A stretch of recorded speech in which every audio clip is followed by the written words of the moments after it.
નમસ્કાર દર્શક મિત્રો, એડી ન્યૂઝમાં હું છું આપની સાથે આરડી વાઘેલા। જોઈએ આજના મુખ્ય સમાચાર। અંકલેશ્વરના શાંતિનગર વિસ્તારમાં વિકૃત હાલતમાં એક વ્યક્તિનો મૃતદેહ મળી આવ્યો। અંકલેશ્વર રાજપીપળા રોડ ઉપર શાંતિનગર વિસ્તારમાં રેલવે લાઇનને અડીને આવેલી ઝાડીઓમાં 31 વર્ષીય રોશનકુમાર મંડલનો વિકૃત હાલતમાં મૃતદેહ મળી આવતા જીઆઈડીસી પોલીસે તપાસ શરૂ કરી છે।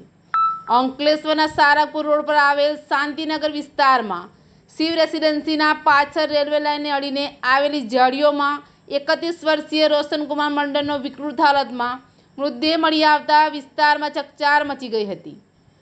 મૃતક રોશનકુમાર મંડળ અત્યારે અંકલેશ્વરના મારુતિધામ 2 વિસ્તારમાં ભાડે રહેતા હતા અને જીઆઈડીસી વિસ્તારમાં મજૂરી કરી ગુજરાન ચલાવતા હતા।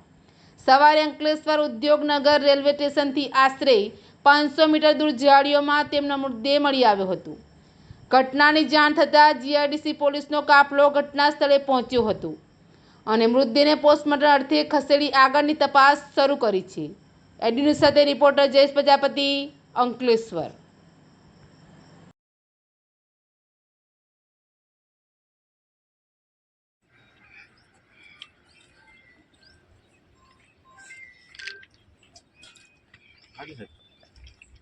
Good morning.